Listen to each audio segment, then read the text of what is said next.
Geneva University Hospitals, and the Faculty of Medicine of the University of Geneva. My name is Luciano Saso, and I'm a professor of the Faculty of Pharmacy and Medicine at Sapienza University of Rome in Italy, and member of the Executive Committee of the MH Alliance. Migrant refugee health has been an important topic for the World Health Summit since 2016, and many sessions were organized at the annual event in Berlin, at regional meetings, and at more specific expert meetings. Since the very difficult and tragic COVID period, we started to organize several webinars. More information is available at the specific page of the World Health Summit and the MH Alliance on the web. For the meeting today, I would like to thank very much Yves Jackson and Sophie Dourier-Payat and all the distinguished speakers who accepted our invitation. Professor Yves Jackson graduated from the Geneva University in Switzerland. He subsequently trained in general internal medicine, tropical diseases, and public health. He currently practices at the Geneva University Hospitals as a primary care physician and manages the community health unit, which provides medical care to underserved groups of population, such as undocumented migrants and people experiencing homelessness. Assistant professor at the Geneva University Medical School, he teaches public health, community medicine, and is developing a new courses in planetary health. His multidisciplinary research focuses on the health of migrants and other vulnerable groups with an attention on equity and participatory approaches. His last project evaluated the health and socioeconomic effects of the legal status regularization among undocumented migrants in Geneva. Moreover, he is conducting research on emerging tropical diseases in non-endemic areas such as the Chagas disease in Europe. Dr. Sophie Dourier-Payat is a physician specializing in public health and in migrant health. She is in charge of the Migrant Health Program, an outpatient unit at the Geneva University Hospitals that treats refugees. Her activities are divided between clinical work, project coordination, teaching and research in the field of refugees health. For the organization of this webinar, I would like also to thank very much the World Health Summit team in Berlin, and especially Julian Kickbusch, Friederike Sontag, and Luisa Jordan. I would like also to thank very much all participants for being online with us today, and I wish everyone a very pleasant and fruitful meeting. Thank you again, and Eva, the floor is yours to chair this webinar. Thank you. Thank you very much, Luciano, for the great invitation, and thank you for the MH Alliance to make it possible to all meet together this afternoon. So it's going to be a very exciting and busy afternoon, trying to focus on specific challenge pertaining to the link between evidence making until the implementation of health services for refugees and migrants. We'll have 4 very distinguished speakers that will address different topics that we have tried to interconnect to make it as smooth a transition as possible in order to feed a public discussion at the end of the session. So the chat will be opened and you can share your remarks or ask questions along the presentation, and then I will use them to feed the final discussion. So we all know refugee health is still well underdeveloped and needs to tackle specific challenge that we are going to address, notably in terms of ethics, methodology, translation, and diverse other issues that the 4th speaker will address. So the first speaker is my great pleasure to introduce Bernard Hirschel. Professor Bernard Hirschel is honorary professor at the Geneva Medical School.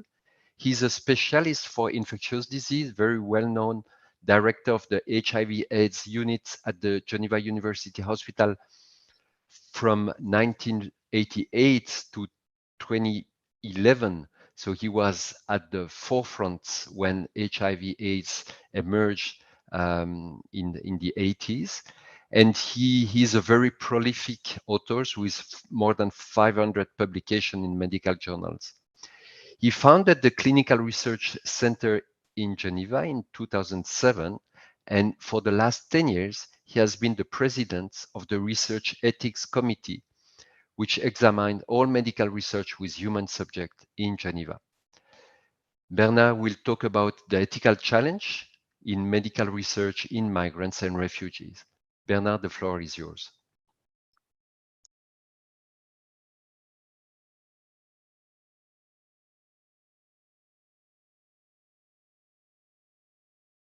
Okay, well, thank you very much for this introduction. I'm trying to put the diaporama view. All right, here we go. That's perfect. I don't understand why this advances this. Okay, because it sort of advances by itself. So I do have a little problem there. Well, we'll see whether we can work out this bug. All right. Here is a statement. At worst, you can make it in the non-panorama view and advance your slide as you wish. I'll advance the slides myself, so I think it'll be easier. All right. Well, here's a quote. It's from Ezekiel Emanuel. He's an American oncologist who is sort of Mr. Research Ethics for the United States. Research involving human subjects is ethically justifiable if the subject has autonomously consented to the intervention and has consciously accepted the associated risk.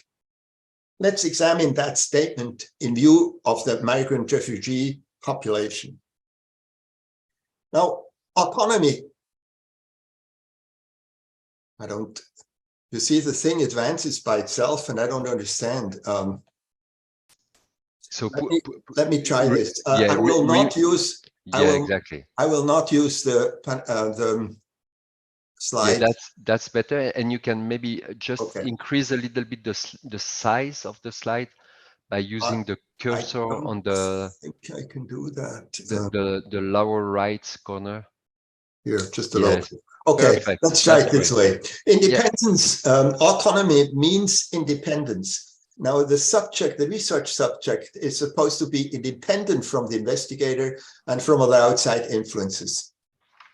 And then the consent. The consent is valid only if it's informed. Though we can immediately see that in the refugee migrant population, there may be two problems. The problem of autonomy. These are dependent populations, dependent on, of course, on circumstances, on all kinds of outside influences, police, immigration, authorities, etc. And then there is a problem with information because information needs communication. And of course, there are multiple obstacles in refugees and immigrants, starting with language difficulties, with cultural difficulties, etc. So where this is an ideal, there are multiple contradictions about this question of autonomy. For instance, much research could not be done if this requirement was strictly enforced. Let's think about patients who are unconscious, patients who are incompetent, children, for instance, etc. In general, these special situations are summarized by the term vulnerable populations. And vulnerable populations are thought to need special protection. Now, refugees and migrants, are they vulnerable? Well, in part they are, in part they are not. But the idea is that they need special protection against abusive research. But in the public discourse, there is also a certain contradiction because research may be needed to protect them. We'll see some examples that follow. And then there is a contradiction in the role of the physician who is faced with a migrant refugee population. If you are a physician, you have great freedom in treating such patients. You may more or less do what you think is good for them. But if you do the same, but label it research, you have to follow complicated rules. This sort of dichotomy is a problem for many researchers. Now, refugees and migrants often cannot speak for themselves. There is a problem of language, the problem of culture, etc. But on the other hand, one should avoid making them objects. They lose what is called agency. And just as an anecdote, I remember a patient whom I wanted to enroll in a small clinical study. And then he couldn't because for administrative reasons, he was transferred elsewhere. And he seemed to be very disappointed. And he explained to me, well, this is the one useful thing I could decide to do in the last 6 months, because otherwise I'm put here and there and can't do anything valid. And now I can't because of another administrative decision. It's depressing. Okay, now let's take an example that Yves knows particularly well. That's the study of Chagas disease in Geneva. Now, the background, I simplify outrageously, but basically, there are many migrants from South America who live in Geneva. Chagas disease is often asymptomatic, but if you don't treat asymptomatic carriers, there is a risk of heart disease later on. And the research proposal, more or less, was let's test them all to see how many are carriers. Now, what are the ethical issues with such a study?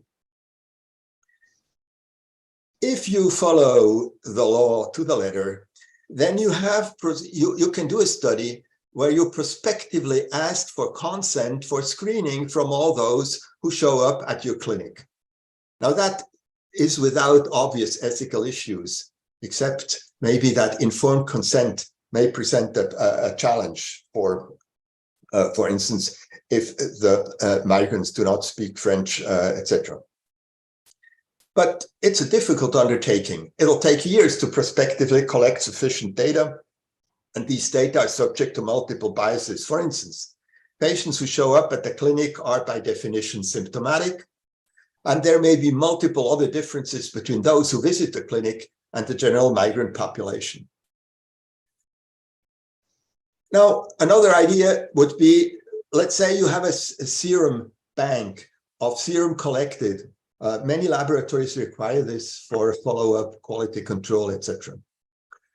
Now, the big advantage to using these sera for screening, there is no need for an extra blood draw. The sample is larger, results will be obtained faster. But there are also disadvantages. The biases are also present, as in the first scenario. The samples have not been stored for research. And if you want to obtain consent in retrospect, it'll be very difficult. It's a migrant population. Many have no fixed address. They may have gone elsewhere. So the consent is difficult to obtain. So of course, the temptation or the reality is that you want to do research without consent. Now, can you do that? Is this ethically permissible? There are some principles in Swiss law, which is Article 34 of the Swiss Research Act, and there is a similar research exemption in other countries in the EU, for instance.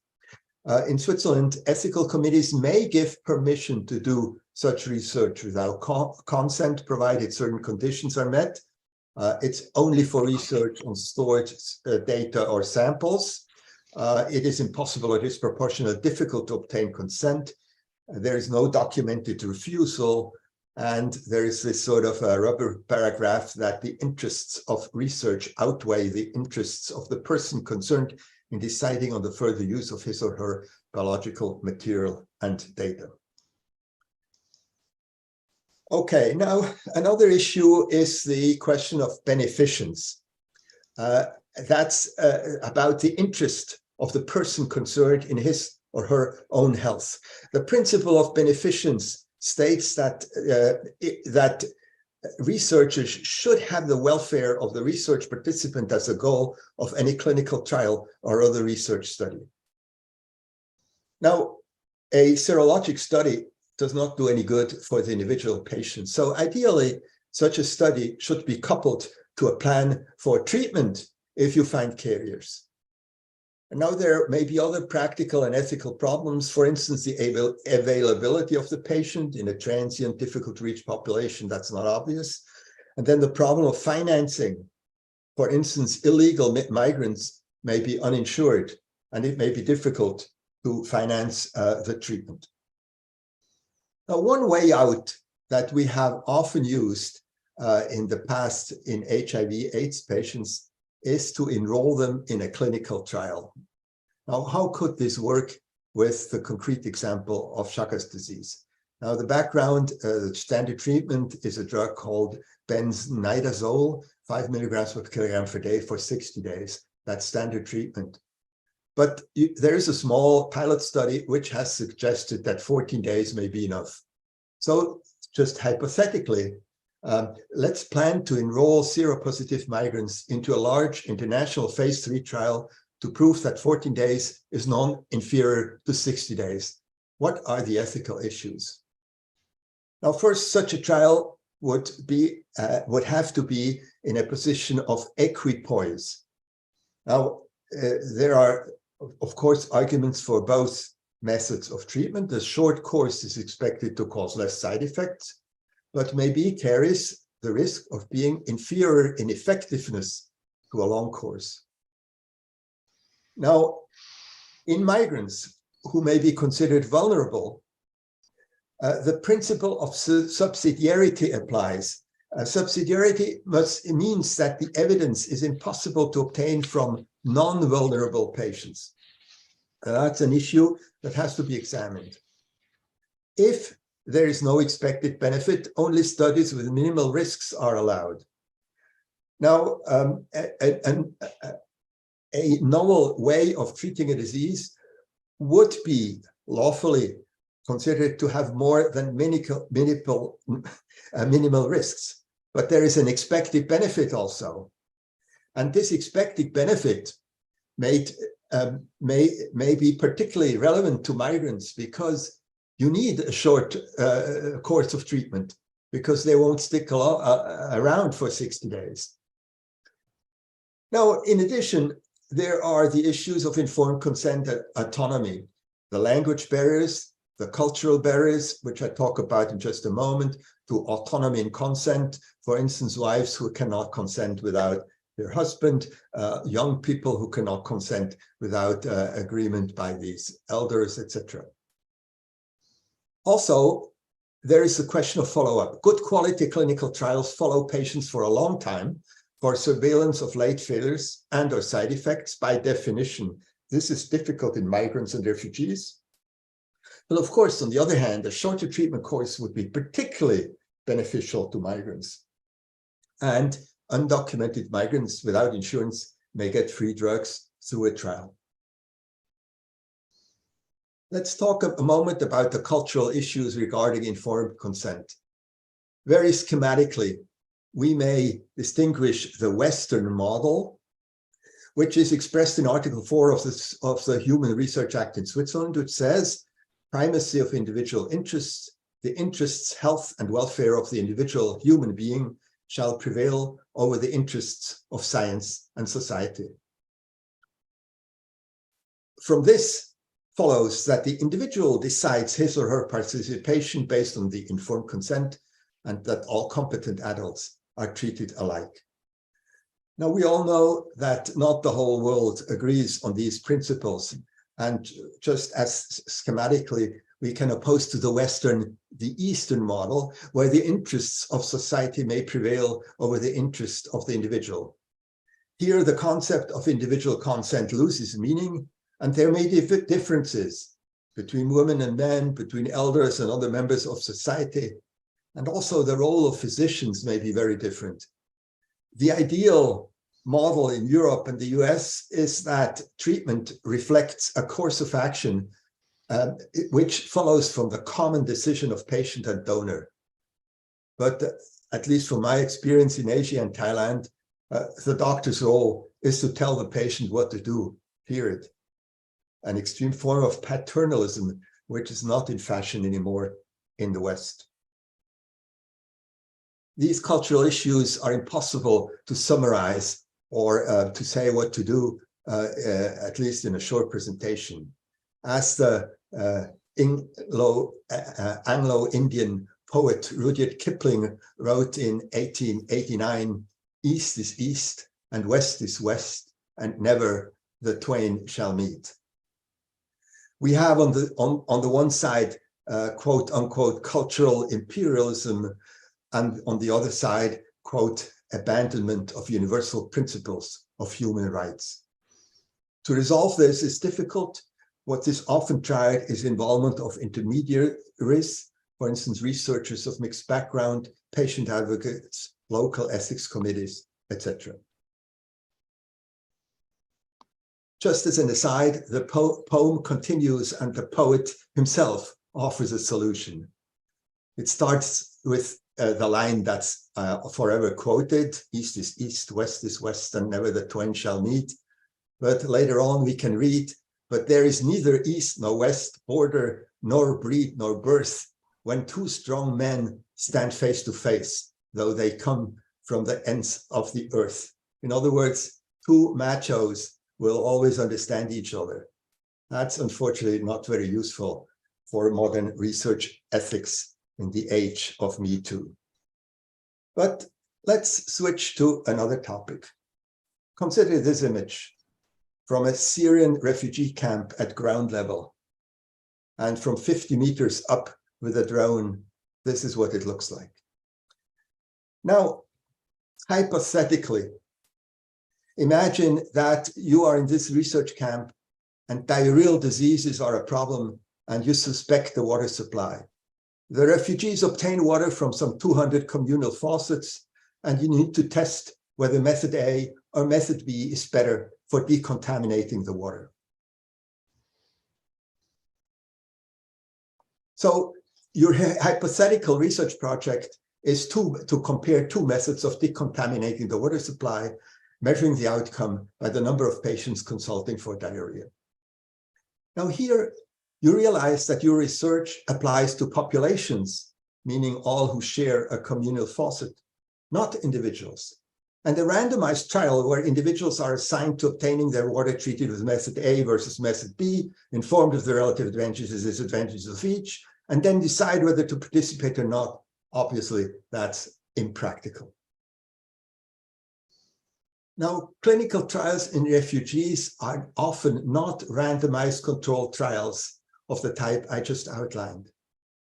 For instance, preparing for this conference, I checked with PubMed, looking for all clinical trials in refugee populations published in 22 or 23, and found 23 of such trials. Traditionally randomized controls, 7, stepped wedge trial, I'll just explain what this is in just a moment, 8, and cluster randomized trials, 8. Now, what is this stepped wedge and cluster trials? The stepped wedge trial is also called the waitlist control trial.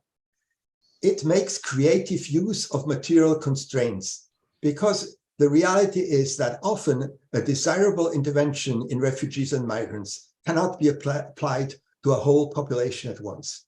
So you start with a part which you compare to a slice of a pie or a wedge, and then expand step by step, and for each wedge, compare before to after. There are scientific concerns with this sort of trial. In before and after comparisons, many things besides the intervention may change in the interval. For instance, the population density, there may be better latrines, there may be vaccination against diarrheal diseases, there may be acquired immunity, and on and on. And then there are the difficult ethical concerns about how to choose the wedges, who comes first. A better method, but more difficult to accomplish, is the so-called cluster randomized trial. Now, for this hypothetic trial we just talked about, you have 200 faucets in the camp. each serving about 1,000 people. And each of these 1,000 people is one cluster. And then you randomize not the individuals, but you randomize the clusters to method A versus method B. Cluster randomized trials also have their ethical problem. Of course, there is no longer individual consent. The individual patient has no choice and can't refuse. There are guidelines to direct us, the so-called Ottawa guidelines, which say that only minimal risk is acceptable in such a trial, and the review by ethical committees are necessary. The problem we have, at least in Switzerland and the EU, is that there is no clear legal basis at the present time for such trials. Okay, the time is almost up. Take-home messages are that there are multiple challenges to ethical research in migrant and refugee population. Cultural differences, I've mentioned Easter versus Western, the problem of informed consent. By definition, follow-up can be difficult.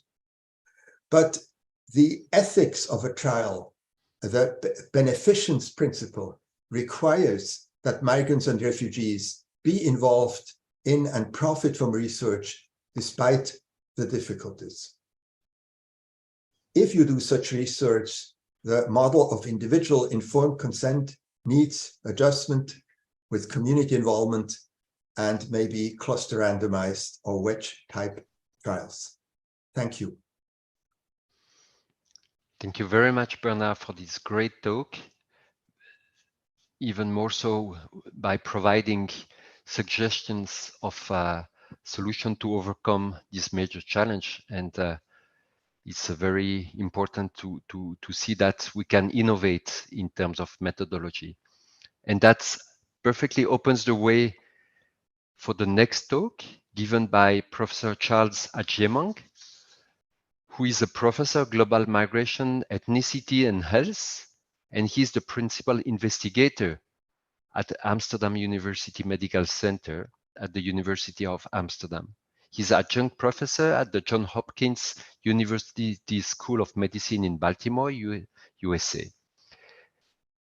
Among many achievements, Charles has developed one of the major research projects on migrants' health in Europe in recent years, the RODAM study. And apart from being a researcher, he's also very active in different academic fields.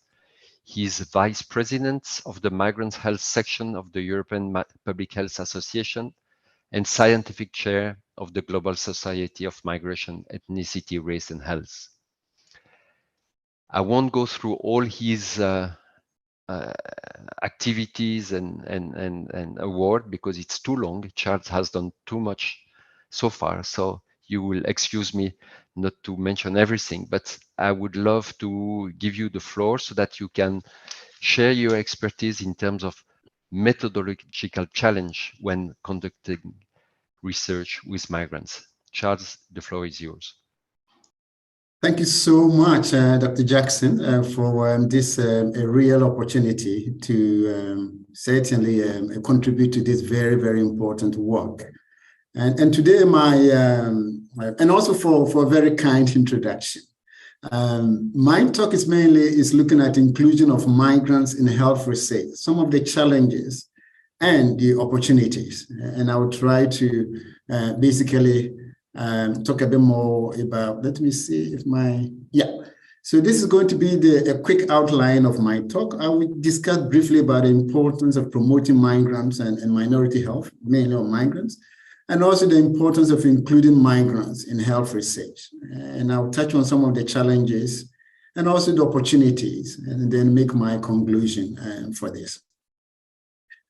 But first of all, one will ask, why is it important in promoting migrant health?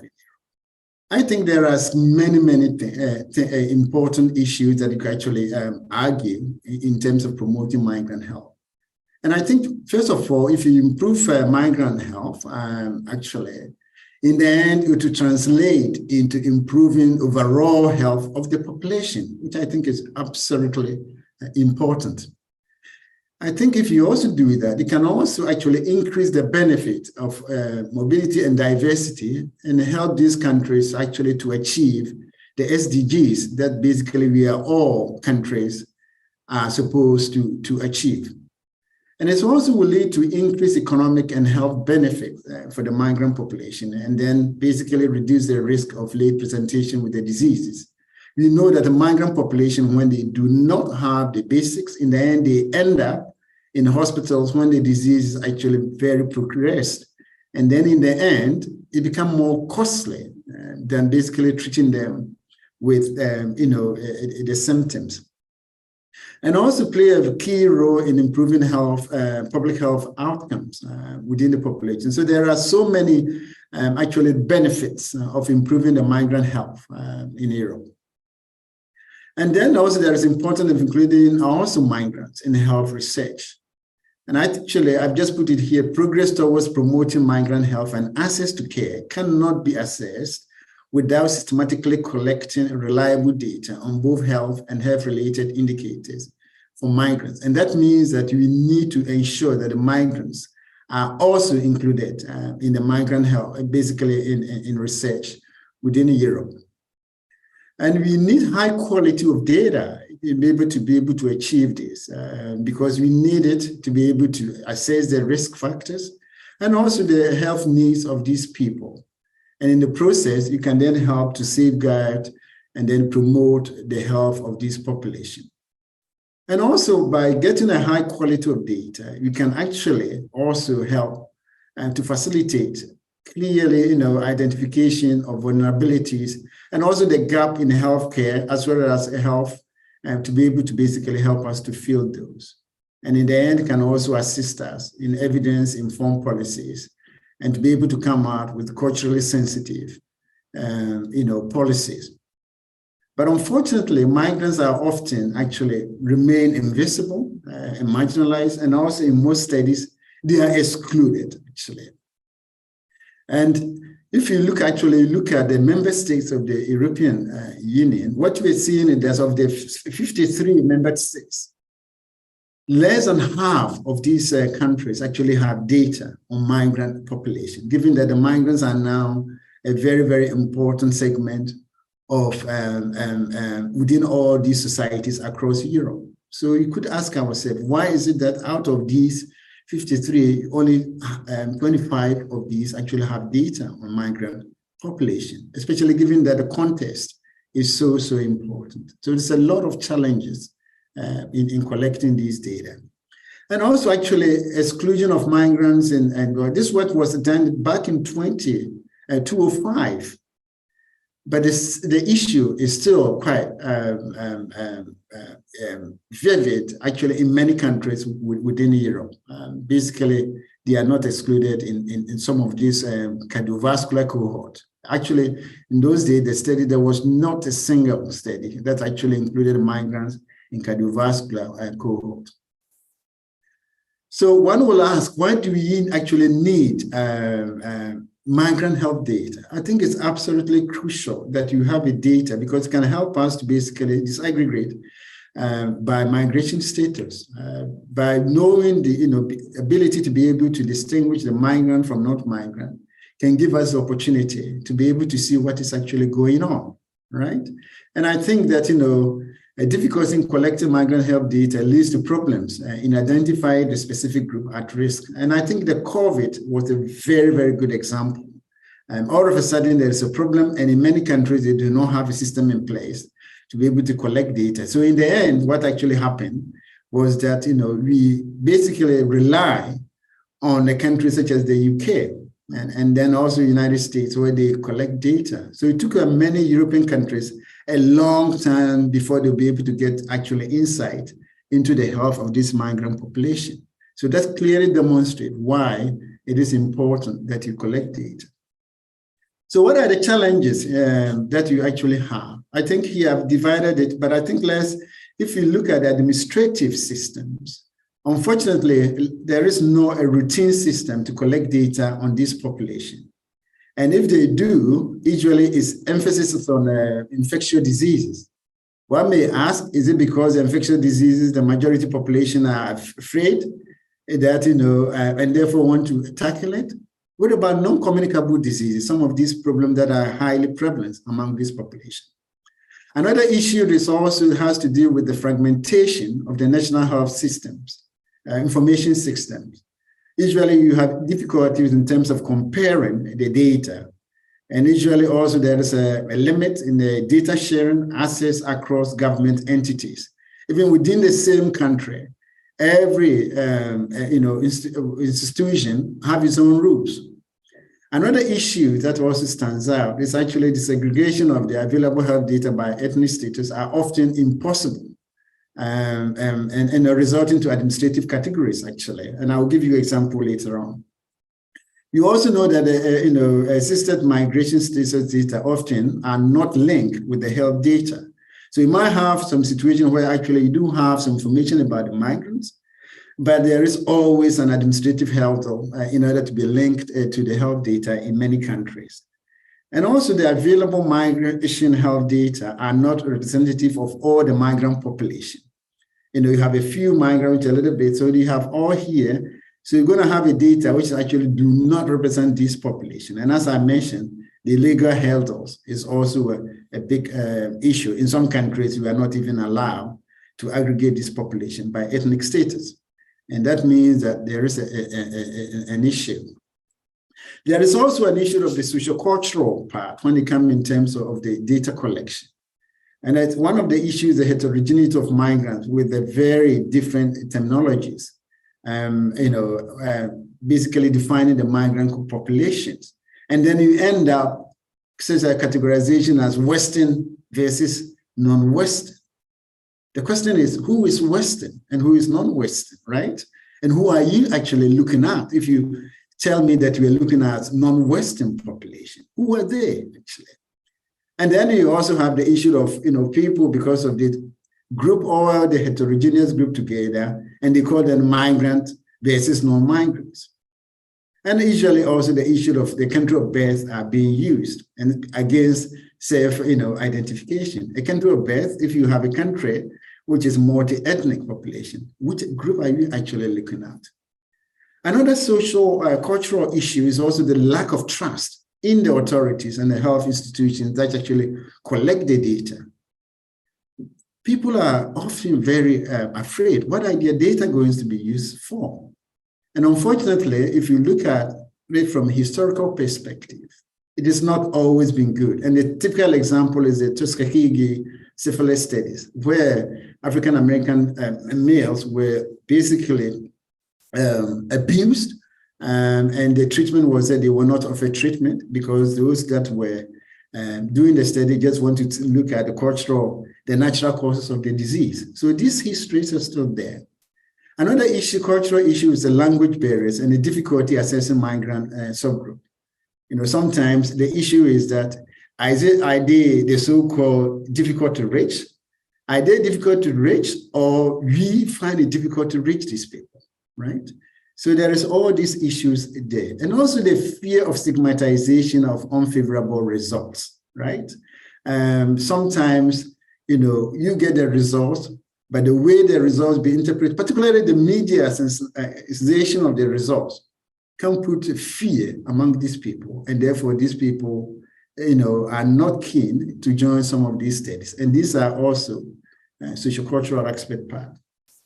So I can go on, but having said that, it's not all that bad news. There has been some progress, and I think we also need to acknowledge that. And in the last few years, there has been some progress. I mean, if you look at the linkage techniques that are being used to shed light on health, that is very, very helpful. For instance, you have many countries such as Denmark, Sweden, Scotland, Netherlands, basically using the linkage techniques to shed light on ethnic disparities. There's also been some developments in terms of new cohorts, such as the Helio study, also the Rodam study that Professor Jackson mentioned, my own team leading it, and the Safety cohort, Generation R, and others. So some countries are basically starting to collect data, but this is not very well distributed. It tends to be purely in a few countries that is doing this.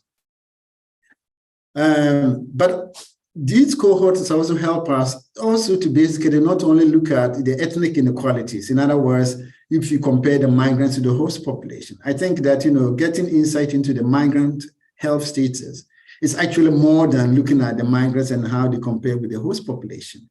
We need to look at the context. How is it being, living as a migrant living in the Netherlands? How does it feel like being a migrant living in Italy or living in Switzerland? We need to look at the context and also the role of migration.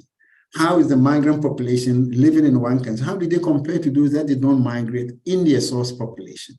So this offers opportunities to be able to share light into this. So there are certainly some progress. And if you look at a number of studies by country and type of routine data, you could clearly see that some countries have taken a lot of advantage. And also across Europe, there are clearly disparities. And I would say that particularly the Nordic country, they have really make use of these existing databases to share a really good light on the health of the migrant population, across Europe. But I think there are some issues actually that also needs to be addressed. And I think one of them is actually the sustainability of the current cohort to share light. To be able to do that, we need a long-term funding and government support, right? I mean, probably you all know that, every country, people are talking about migration and help the migrants and others. But it's pretty tough to get funding to do the work among this population. And also the issue of commitments of the study participants, those that are actually included in the study. How do you ensure that you can actually maintain these people over time? Is there a system that if someone moves, that the migrants are very, very mobile? Can we come out with the issues where when they move from one place, you can track them so that, you can continue to monitor these people over time? And also the institutional support. Do you have enough institutional support for us to be able to collect these data and to maintain it over time? So it's certainly a lot of challenges over there. And I will argue that actually within Europe, across countries, in order to be able for us to do this migrant health, we need Office of Minority Health in the national funding agencies. We just need it. And I think the United States is a very, very good example where they do basically have that. They allocate resources. So to do work on the migrant population or minority population, there is always an allocation. Here you have to compete to be able to do it. And often this topic tend to be, difficult because of also the perception about migrants in many countries. So of course, in order to do that, there is a critical look at the sales component of health information system that perhaps you could look at to help us to basically to address the issue. And this work was by the WHO, which I think is very, very important. And then you can look at health information systems. First, the legal aspect part and the regulatory part that we clearly need to look at.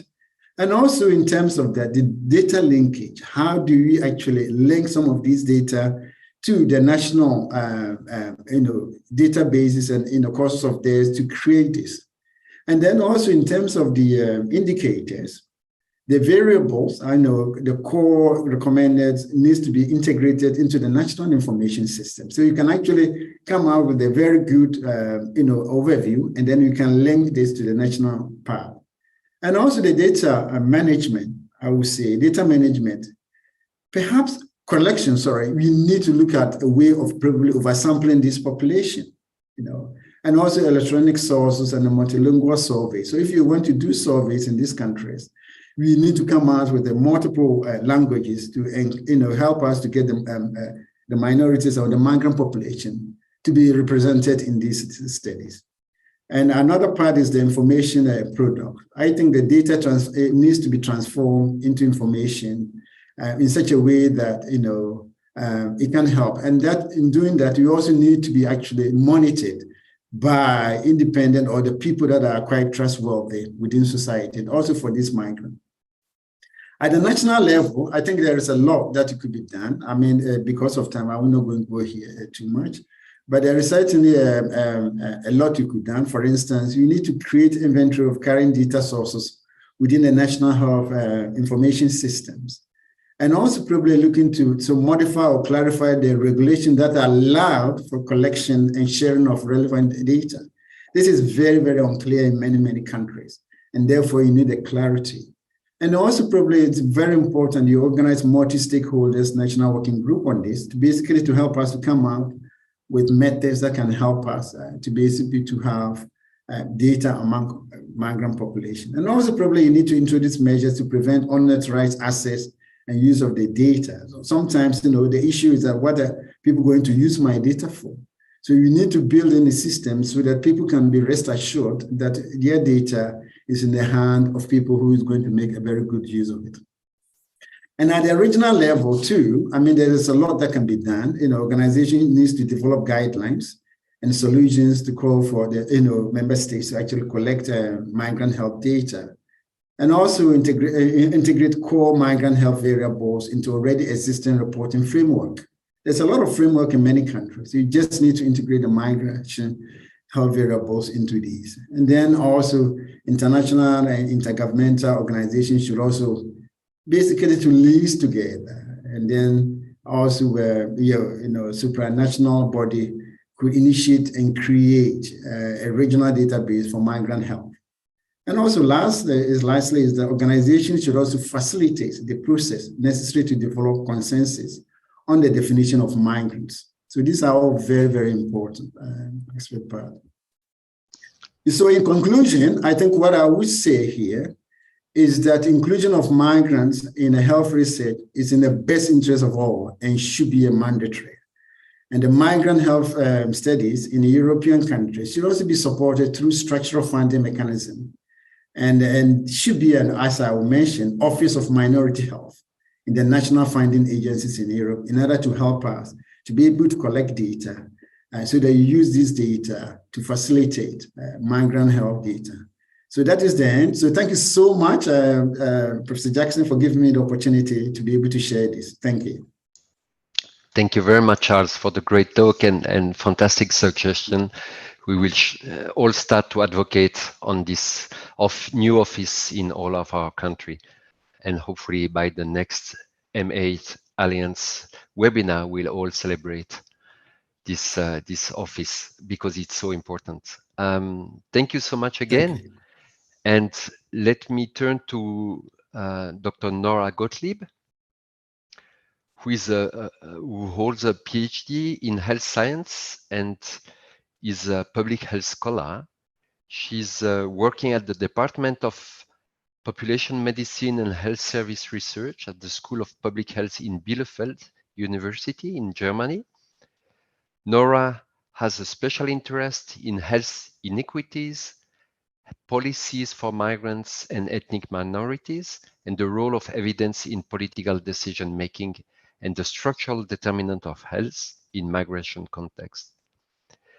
This is exactly what she is about to address, the issue of the role of evidence in policy making for migrants and refugees.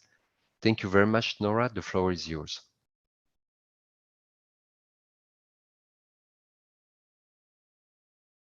Yeah, you just need to open your mic. Yeah, just have your mic on. Yes. Yeah, that's perfect. That's better, right? Okay. And now you should see my full screen.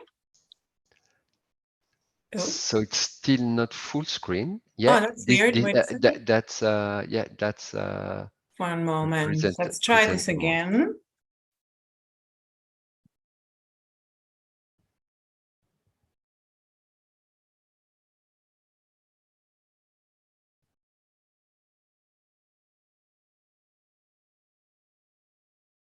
Hmm.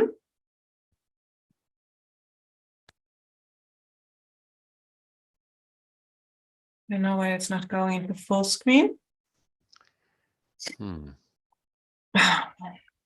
Yeah. At worst, don't really worry. We can see it very well, and you can do as Bernard did. That would be a bit problematic. Wait a second, right? No, I don't need this.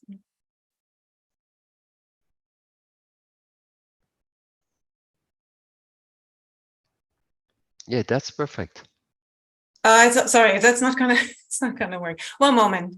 Let me. Oh, it's okay now. It's okay now. You are already on the full screen. Okay. Yeah, we see All right. perfectly So well. I don't see. Well, okay, whatever. It's a bit weird and different from what I'm used to, but let's try this. Okay. I have lots of animations. How is this gonna be? This is gonna work. Wait a second. Can I try this for a moment? Yes, please. No, this is not gonna work. Sorry. Okay. I have to go back for a second, and now I don't see even where I can unshare. This is very weird right now. Okay, Don't worry. I'm sorry. Don't worry. We have time. Yeah. I don't know.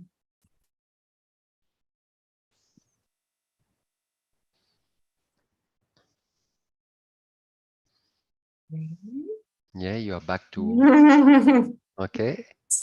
I'm just gonna use up the 20 minutes you gave me. No worries. Okay. Okay. You can just use this mode, which is fine. Wait a second.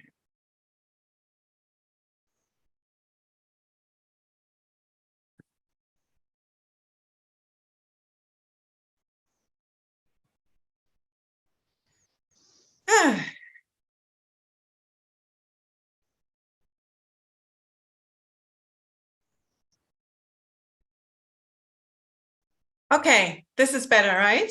Now you That's can see my full perfect. screen? Yeah, Okay, fantastic. I'm really sorry for that glitch. I don't know why that was. Don't worry. Okay, so starting from the scratch. Thank you very much for the opportunity to speak here.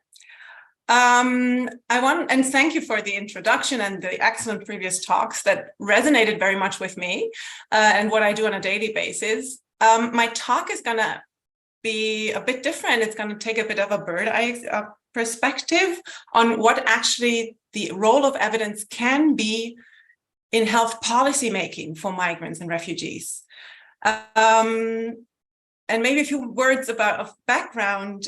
Before I got into academia, I worked for an NGO whose main goal was to have a social and political impact and to make a change for marginalized populations. And so I think my approach was always that that I create evidence to influence policy. And so I'm happy to use this forum to share some thoughts on what the role of evidence can be in policymaking for migrants and refugees. And in order to have a lively discussion, I will actually keep this very short and provocative. And for that purpose, I've also simplified some of my arguments a little bit. So if there are philosophers among you or among the audience, please bear with me. All right, so what we're going to do is we're going to dive a little bit into the philosophical basics of what different kinds of arguments there are and how they interrelate in a debate. And we'll then think about what that means for us. What that means for the role of evidence in policymaking. And to do so, we're going to look at a concrete example for debate, namely on whether or not migrants should be included in public healthcare, in a public healthcare scheme. And this is a very common debate across welfare states. Depending on the specific context, it's sometimes about different migrant groups, and it may have some other particularities, but the basic arguments are very often the same. There are those who justify restrictions on migrants' access to public health care, and they often claim that restrictions are necessary to prevent rising costs and to safeguard resources. And then on the other side, there are those who advocate for migrants' inclusion, and they often draw on ethical and legal norms like, for example, equity or human rights. And these are different kinds of arguments. Costs are a factual claim, and human rights are a normative claim. And the debate mixes these kind of different these different kinds of claims, but there is a very important and fundamental difference between factual claims and normative claims. Factual claims I can confirm or refute with evidence. Like I can empirically test them. For example, I can test whether including migrants in my public healthcare scheme will create cost increases. Okay. Like theoretically, given all the challenges that we heard about, but theoretically I can test it. Normative claims I can only agree or disagree with, but I cannot prove them right or wrong. Not with evidence, and actually also not with other means. So the two kinds of arguments or two kinds of claims rest on fundamentally different reasoning. And that has important consequences for real life debates, which mix the two kinds of arguments. Now, first of all, the first problem is that the different kinds of arguments don't respond to each other.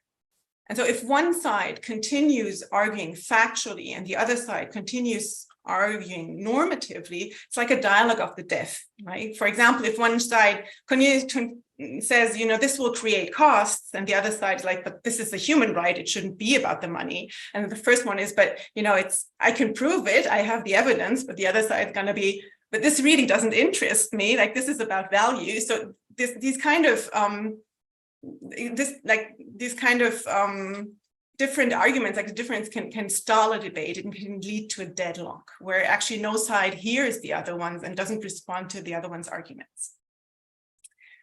Now, secondly, and maybe more importantly, if we try to think of what evidence can contribute to policymaking, it's impossible, or at least highly problematic, to derive a normative conclusion, what ought to be, from a factual premise, from what is alone. And here in the picture, you see David Hume, who is an 18th century philosopher. He's elaborated on that. And I think it's really important for us as scientists also to understand, or to at least think about it, because this is a problem for us as researchers who are interested in influencing policy. As researchers, we have expertise in getting to an is. Like this is what generating evidence is about. We get to an is. But policy making is inherently about getting to an ought, like what ought to be or what ought to be done. And we have a tendency to take an is, a factual premise, and derive a normative claim. But David here would say, no, that's a fallacy. Like you cannot get to an ought without adding a value. In order to get to an ought, you do make some value choices. For example, you prioritize one policy goal over another or over others. Like from the is alone, you cannot get to an ought. And so we'll look into this a bit more in detail by means of our example. And the example is, you know, the debate whether migrants should be granted access to public health care. And we'll look specifically at the example of a welfare protectionist argument. And the welfare protectionist argument starts with a factual promise. This is why it's a yellow little box. So the factual premise is resources are scarce. Now I'll give you that. Resources are always scarce. And then the welfare protectionist argument then goes, so that if we give migrants access to our public healthcare scheme, this will raise costs. So this is a factual premise. It's basically a hypothesis. And from here, the normative conclusion is made, therefore, we ought to restrict migrants' access. And now here, David would say, no.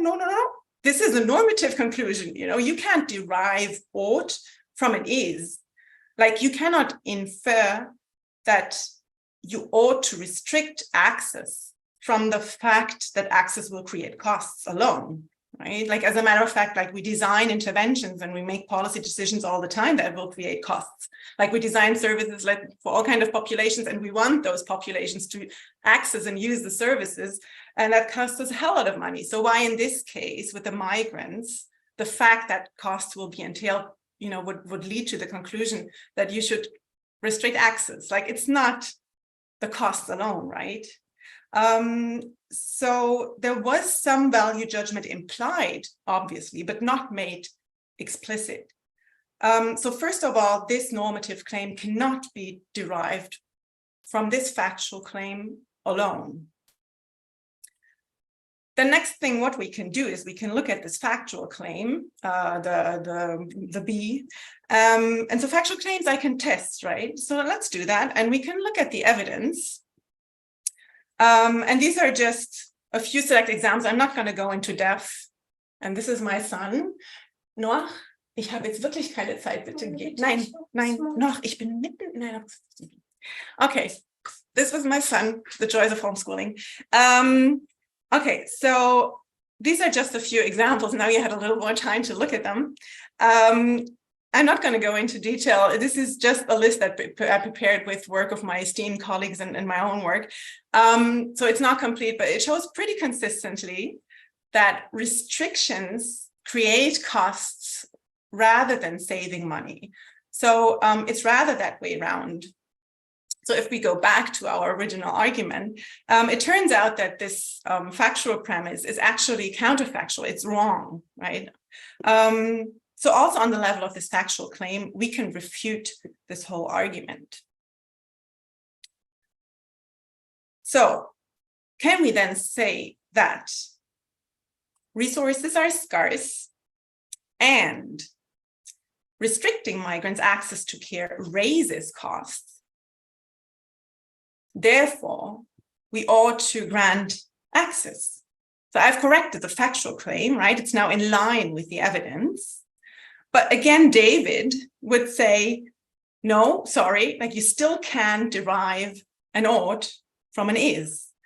All I can derive from my factual claim here is really another factual premise, which would be that granting access will help safeguard resources. And then from here, I can say, well, if saving resources is important to you, like if that's your policy goal, then you ought to grant access. But I have to add that value, like I have to add that prioritization. Whether this is the most important policy goal or not, whether that's the criterion that decides over migrants' inclusion or exclusion, that's a different debate. It's a debate about the goals and the values that should guide my policies, or actually us as a society. And I think it's extremely important to have that debate. And I think it's also extremely important that we as scientists, as scholars, we take a stand in those debates. But I think it's also important that we are very clear about what kinds of arguments we're making and what they're based on. Like, am I making a factual claim that is based on evidence, or am I making a normative claim, which means that I have added a value? And if so, it's important to make that value explicit. So I'm already wrapping up. Policymaking is inherently normative. It's about getting to an ought, about how things ought to be. Now, as scientists, we're in a position to make important contributions to policymaking. We do have expertise in creating evidence, in getting to an is. And this evidence can tell me, for instance, what effect a policy decision will have. And we can also check the factual arguments in a debate, in a discussion. And so we can render the debate more accurate and more informed. And also we can distinguish, is this about facts and evidence, or is this about values? And if it's about values, what are they? Like, they should be put on the table. And this would make debates more transparent and honest. But there are limits to what science can contribute. So evidence cannot tell me which values should guide policies, or a society for that matter. Like, I can research the effects of a certain policy, like if this is going to improve access, improve people's health, or create costs or decrease costs. But the evidence cannot tell me if that's a desirable policy outcome, right? Or which one of the policy outcomes is more important in case that there is like a goal conflict or like a trade-off between different potential effects. So therefore, evidence alone has limited power in influencing political debates and policy decisions. In addition, and this is not based on what I've showed before, this is actually political and science and psychology. People make political decisions based on their values. And evidence has very limited power to change people's values. So as a matter of fact, people tend not to change their values at all. So this means we're not going to convince anybody with evidence. Like apart from those who are convinced already, but neither are we going to convince anybody with a human rights argument or with equity. So people hardly ever change their values.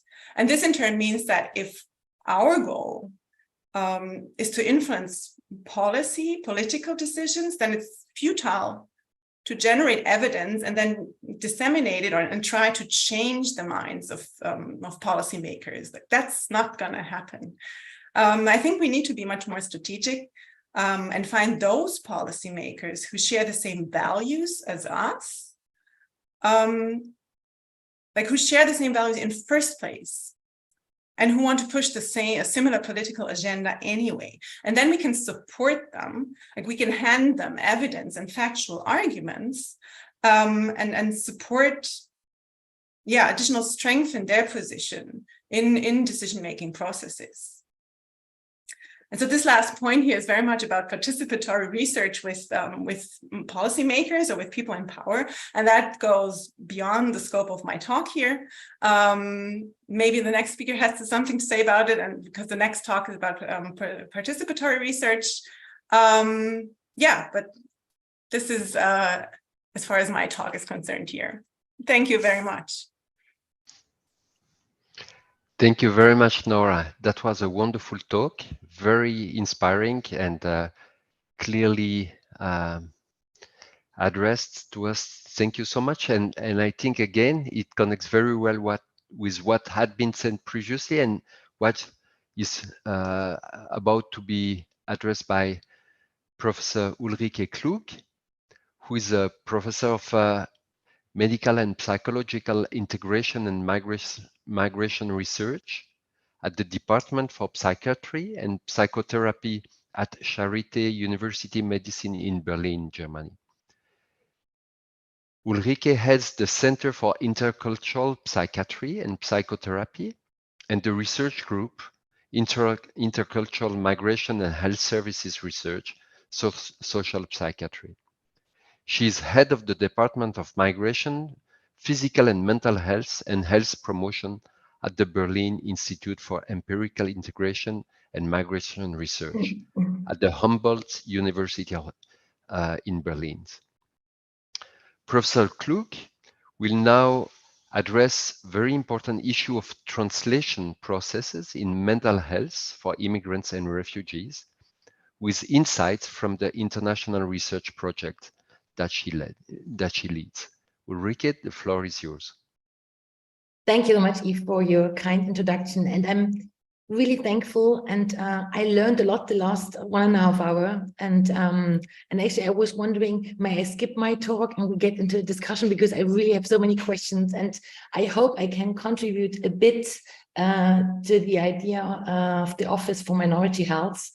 And with my last part of the presentation, it's very close. I felt that I had to be talking to Nora before we did this project and the position and policy paper. But maybe I can add something. My talk is about translation processes in mental health for immigrants and refugees. And when I talk about translation, I mean, in all the talks, there was already quite prominent that we have to translate a lot in regard to culture, languages, from policy to research, from research to practice. And I will hopefully be structured enough to get you some ideas where we try to translate from research into practice and the other way around and into policies. And also, and this is where I'm coming to my institutional background, because I think it's quite relevant, and all of you do this, but maybe also for the audience, I think it's quite relevant to talk about, when we talk about translation, to see what we need for that. And I think at Charité and at Humboldt University, we are in a quite privileged position, because on one hand, we have the clinical practice where we're running the Center for Intercultural Psychiatry and Psychotherapy. And then we have a huge research group on intercultural migration and care delivery and migration research and social psychiatry. And this research group works very closely together with the Berlin Institute on Migration and Integration Research, where there's like colleagues and scholars from politics, from all different kinds of social science, from education science, etc. And then there's the German Institute for Integration and Migration Research. And this is quite fruitful and improving a lot of our research to really getting where, like when you were talking about the concepts of whom we are talking of when we talk about migrants, or when we talk about people with migration background, or where's the difference between refugees and immigrants, and what is this relating into care delivery and into research. And this is why I just brought the slides.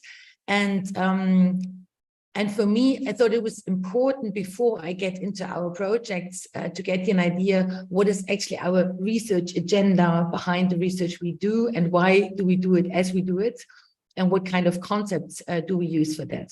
And this is my overburdening and overloaded slide. And I'm not getting into the projects, but what I'm trying to say with that is that our idea for the research we do is to really try to get a global perspective on mental health. So all what we're doing is around mainly about mental health. I mean, in some cases, there's mental health quite closely connected with somatic issues. So then the focus is a bit shifted. And then the research is always looking into phenomena and structures of exclusion and inclusion. And what is quite relevant, and this is why I put this slide as well, that we always try to do research along migration and flight routes. And I'm trying to get you an idea why we do that, because my experience coming from psychology and from ethnography and anthropology, that the ethnography and anthropology usually does research in the countries of origin and then has very detailed insights. And then there's a lot of researchers on migration, especially in the field of health. They do research in the receiving countries.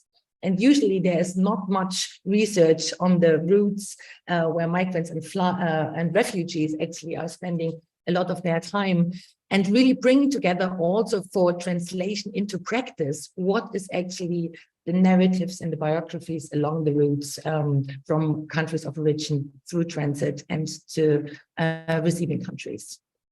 So, and this is another main issue, and I'm again not getting into all those projects, but what is always had been our aim to say, okay, we try to do relevant and needed research, but at the same time, and this is referring back to the ethics, how do we use this data, and how do we do or need or use our research and our insights to really inform care delivery and transfer into also community projects, in our case in Berlin mainly, but also some of those projects are taking place in the countries of origin. So the idea behind this is to really trying to get to an urban strategy in which affects and emotions find a place in public, social, and political space, and especially as this is our topics today, and this is our main focus in the encounters between people of the host communities and migrant and refugee communities. So to summarize this again, so the main approach is like really doing research along flight and migration routes, and then what is relevant and is referring to like conceptual questions, and also who is a migrant and who isn't a migrant, and what is the position of a migrant in the society. So our perspective coming from social scientists is that migration is a central perspective, and that we really understand the receiving countries like Western, Middle and South Europe as post-migrant societies where migration has been taking place and is a reality that can't be seen as something aside or something that has to be included. It's there. And then what does it mean for like migration and care service research? That there's always a focus on translating research and implementation of infrastructures and care practices. And Nora said, I'm going to talk about participatory research. I'm not getting that much into that, but for all this research, we're using multi-method and inter- and transdisciplinary research in the lab of Berlin and in national projects. And when I'm now coming to the short research projects, the whole webinar is also framed under the question of evidence and how to relate to evidence and to translate this. So this is a topic on its own, I would say. What is evidence-based? So I'm having like all the projects I will be presenting, they have been multi-method approaches, but I will mainly focus on qualitative research and participatory research when I'm presenting, because I think, especially in regard to the complexity of the issues and to the need of contextualizing certain issues, I think qualitative research does bring or sheds quite often some light on those things that are neglected or not really understood. But this said, I will start with some quantitative research. And we carried out a project a couple of years ago that consisted of an epidemiological study, and then we tried to find out what is the status of the intercultural opening in certain Berlin districts, and then we developed like a cultural sensitive tool, but I will focus on the first module. And there was an epidemiological study with like 478 people with migration backgrounds in 11 neighborhoods in Berlin Mitte. That means like Berlin Mitte is about 370,000 inhabitants. And we divided the research, or we divided our data for the different 11 neighborhoods. And what you see in the slide is the quite interesting interaction effects between individuals and the regional context. And what you see in the high of the bar is the mental stress measured by the GHQ 28 values. And what you see in the color is the proportion of social welfare people in this environment received. And you see a quite straightforward interaction between the poverty of the environment and the mental health burden. So the poverty of the environment, your circumstances are much more relevant predictor than your individual one. And for a migration researcher, this is quite relevant. And there we're coming again to the questions of what's migration background. And I'm not getting into the definition of migration background for Germany, but taking this definition, this interaction is much higher for people with a migration background. And where does this get us in regard to the question how to translate this into care delivery and practice? And even though this might sound for a lot of you quite obvious and simple, I think this is still, if you look into the delivery of medical and psychological care, this is not so, you can't take this for granted so far. So I'm just quoting Mohammed, a social epidemiologist, and he said, why treat people and then send them back to the conditions that made them sick? And I think this is something what guides a lot of our attempts to translate research into practice. And what does it mean in regard to looking at the consequences for developing infrastructures and care practices, that we always have to take into account the relationship between health and social inequalities, and that we should approach at the same time behavioral and structural prevention and thinking them together. And I think this is especially relevant also if we look at care delivery for immigrants and refugees. Then I'm coming to a second project, and I'm just give you a very tiny glimpse of all what I'm presenting. It's like tiny glimpse that may start further discussions. So this is a European research project called Forced Displacement, Refugee and Host Community Solidarity. And what we did here was, on one hand, we did a huge survey with 5,000 participants in Sweden, Jordan, Germany, and Croatia on socioeconomic and psychosocial indicators. So again, there's like the interdisciplinarity always needed. So we do work on mental health questions, but always trying to bring them together with other social aspects. But looking at the key findings, and I'm not getting into the survey data, but just in the key findings of the 5 focus group discussions we carried out. So focus group discussions on one hand with refugees, and on the other hand with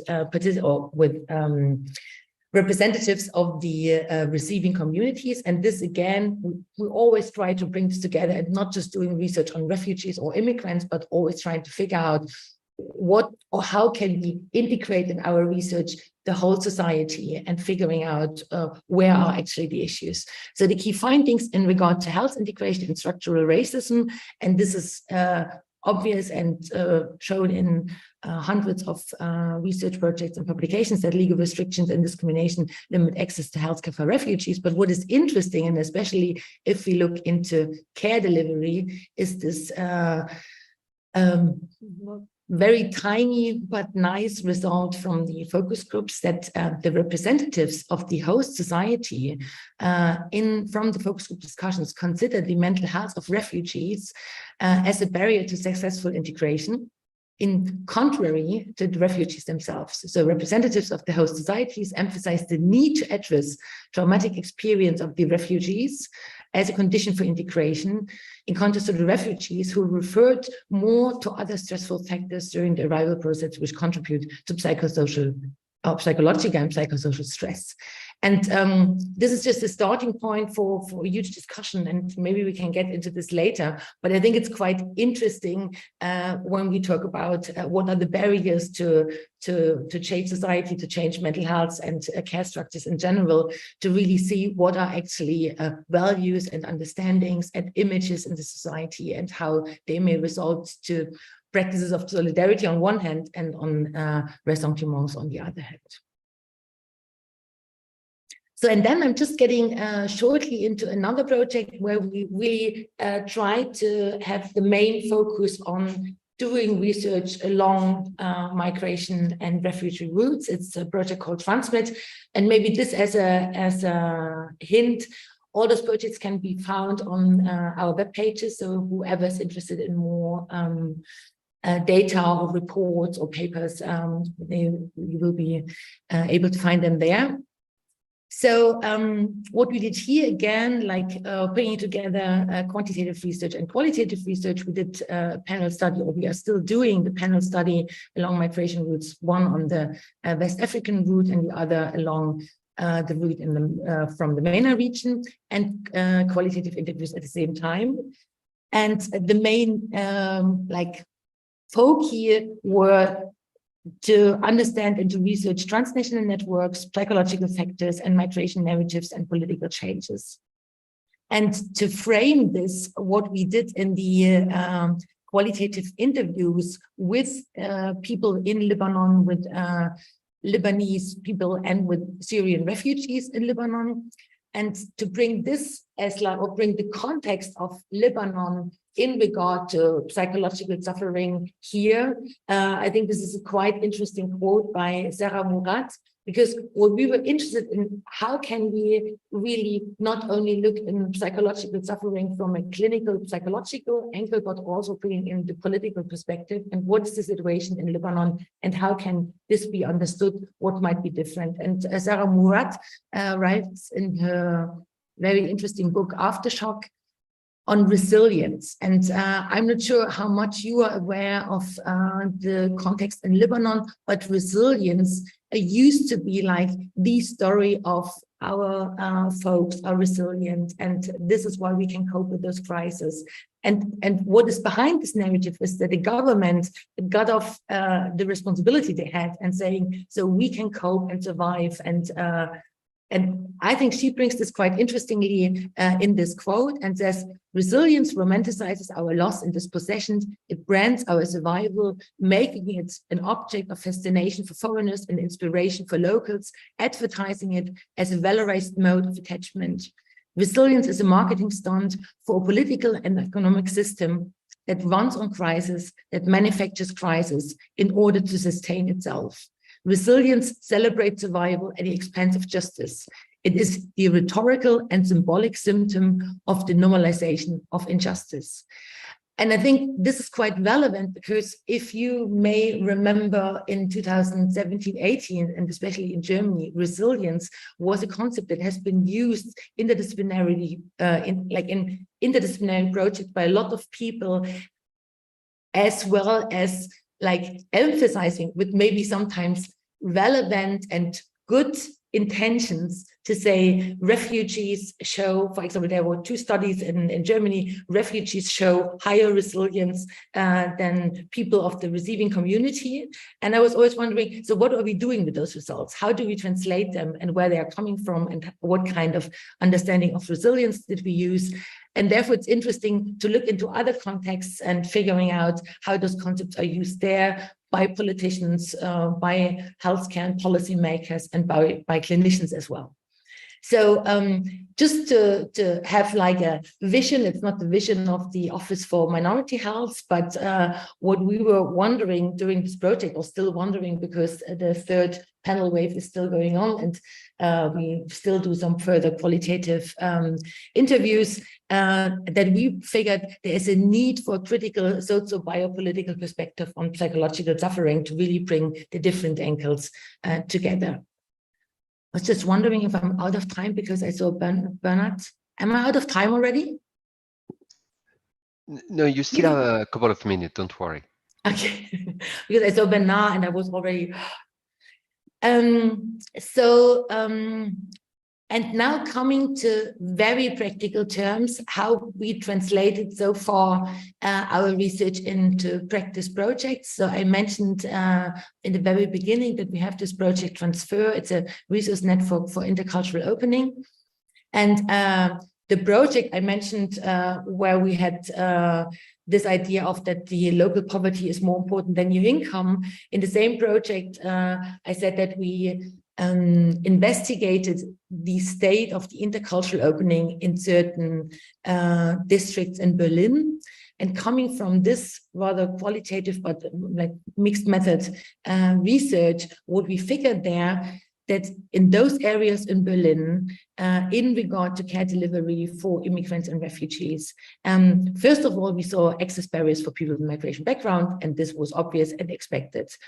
But then what we saw and what hasn't been discussed that much so far, especially in the German research context, that there are huge access barriers for professionals. One is like overburdening, rejections, racism, helplessness, lack of information and reflection. But what was interesting and what actually made us think, so maybe we have to shift also our attempts to like only provide more offers and treatments, maybe think about what is actually lacking in the system, because what we found is that there's huge diverse resources, or we found them in Berlin, and it might be different in rural areas, that remained unused in the care delivery system. So what we found that it was about 200 services. And what we found were that they, for example, there was a service in a street, house number 80, and then there was a service, house number 82, and they didn't even know from each other. And one of them had like interpreters using, and the other ones never used an interpreter and didn't even know that there's a service who is very well informed and qualified in all this. So what we did with the information from the research, that on one hand, we started a counseling and referral office. So to say, we figured that it's not just that people do not have access, but even because a lot of immigrants, they do have access, or they would have like legally access, but still they wouldn't find any kind of treatment because they just would know the system. But by saying this, on the other hand, we realized during the existence of our project, there's a lot of like autochthone Germans who do not know the system and who would call us. So we said at a certain point, so we have to open this project to everyone and not just to immigrants and refugees, and say this is an issue for the total population. and then offering at the same time like services and offers for psychosocial professionals. So what we do is, because we figured in practice that, for example, in the emergency shelters, a lot of social workers, the moment they find someone in crisis, they would call the psychiatry and say, oh, we have this woman and she obviously has a post-traumatic stress disorder and we really need psychosocial or psychotherapeutic care. And what we figured over the track of the project, that in some cases it's rather structural issues. For example, she's the only social worker for 300 or 400 people and she just can't take care and can't take the responsibility that would be needed for the structure. So what we do there is like really providing like case support, in a sense that all professionals could call and say, oh, I'm in this situation, what would be the appropriate way to go from here or to go through this crisis. And then we have a resource data bank within the project to really bring together all the information that is existing and at the same time having network meetings, etc. And now I see Yves for real, and maybe I'm just coming to the last slide. Maybe go to your conclusion so that we have time to discuss. Yeah, I go to my conclusion. So maybe just to have a tiny glimpse into the question of like real translation and like the need in the healthcare system to have cultural and language interpreters. And this is like our result from several researchers the last years, that the language barrier, even if we talk a lot about cultural issues, the language barrier is still the most prominent, quite practical barrier. And those of you who are familiar with this issue a bit more, there's been a lot of professional and expert attempts to change this. In Germany, there's still not a health insurance, still not paid by the health insurance.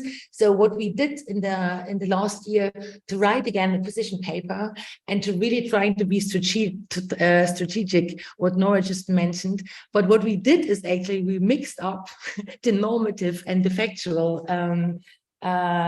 aim. But maybe, and this is why I thought the discussion would be great, because we felt that this is strategically valuable to mix them up, and somehow the practice of what happened gave us the idea that could have been like this, because actually after the position paper we got invited for a hearing at the government and felt, oh, for the first time research on this issue is here, and maybe then it could result in changing one of the laws within this or the next year. So I'm stopping here and just showing you a short, or just showing you a picture of one of our projects we are running right now on practices and infrastructures of solidarity. And we're just having this tiny kiosk you see here going through Berlin and really getting into contact with initiatives and NGOs working for refugees, immigrants, and other socially marginalized groups, and really getting into exchange and so on. Thank you for your attention. I'm looking forward to all our discussions. Thank you very much, Ulrike. That was a wonderful talk and complementing very well the previous speaker. So thank you for all of you to have provide so much expertise and insight into this complex issue of creating knowledge, translating it into proposition for policy and overcoming the many challenges. So I would like to open now the discussion to the floor and invite everybody to switch the camera on and use the chat room or raise their hands with the camera, and so that we can bounce back after this 4 presentation. And Sophie had posted a comment on a specific issue of how to define migrants. And I think Charles has talked about that, and that's not an irrelevant question at all, because in such a super diverse society as we are in Western Europe, the question of who is a migrant and who is a foreigner, or who is a second generation migrant, and should we integrate or consider second or third generation migrants such as we have in Switzerland still as migrant or not, has impact on political discourse, scientific discourse, public discourse, and so on. So there are many challenges, and we see that we have to produce contexts and explanation along with our research in order to make it very clear to those we present the results to who we are talking about. I don't know if somebody wants to start the discussion right now. Is there anybody who wants to open the mic and discuss?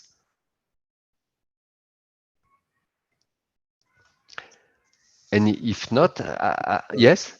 Okay, I'll start with a question. Yes, please.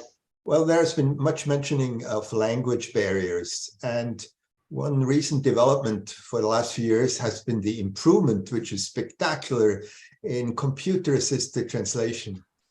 And I just wonder, and would like to ask the question to those of you who have experience, do you use these services? Or are you still relying on translators?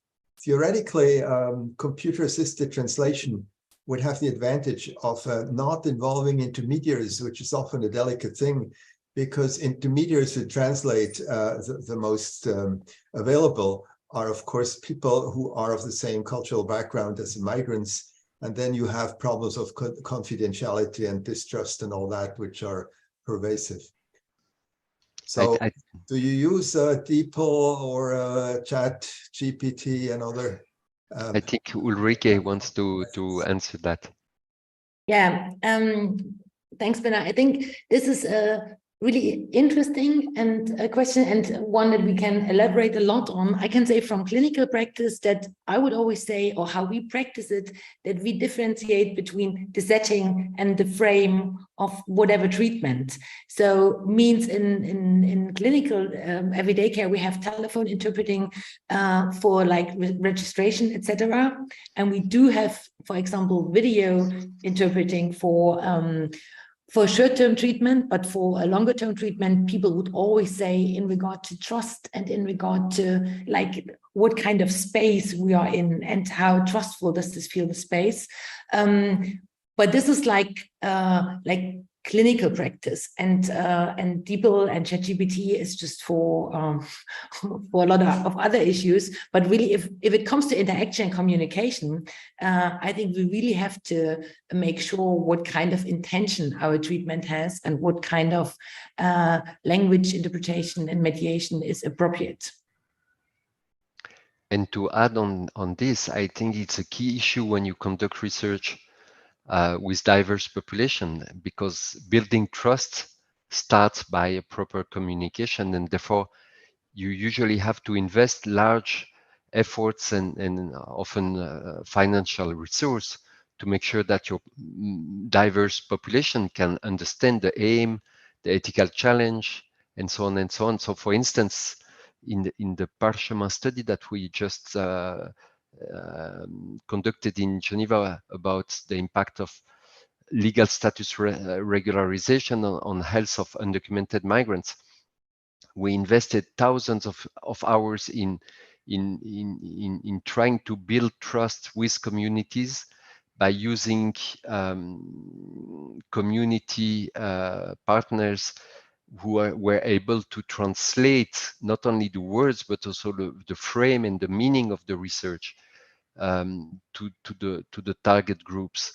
And that's a major challenge, as you said, Bernard, because it entails specific costs, and Charles mentioned that, which is usually not well understood by funding agencies. And that's a very, very important limitation in conducted well-designed and ethical research.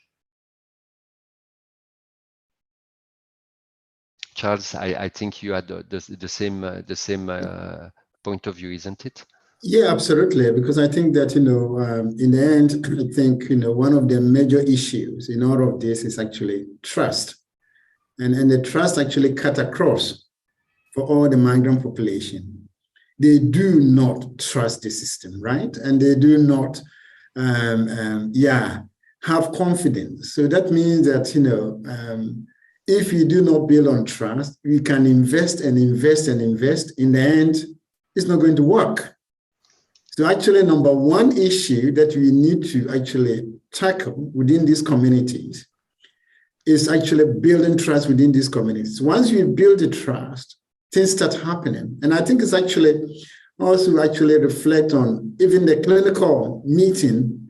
If people come to a clinician and the person doesn't trust the clinician to treat, is going to treat the person. Effectively, you can do anything and they will go back and do the same thing, right? Because they do not really trust. And of course, we also know that the clinician, particularly in Europe, when you go there, you have only 10 minutes and try to do it, explain things to people. So 10 minutes, already people are anxious coming to you, and 10 minutes. So they will come in, you talk to them, they will keep on saying yes, yes, yes.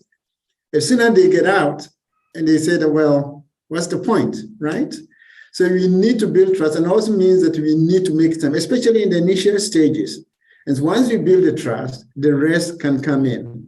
And also means that in the research, as we just said, we need to actually embody this part in our research development and to communicate it to the funders that there needs to be a sources, extra funding for us to build trust in order for us to be able to do what you're supposed to do. So I completely agree with what you just said. Thank you. Thank you. So Stephen, Amo asked, how do we build trust? So maybe Nora, you have an answer to that? No, you wanted to bounce back? I saw you. Okay, how to build trust? That so there is not. I can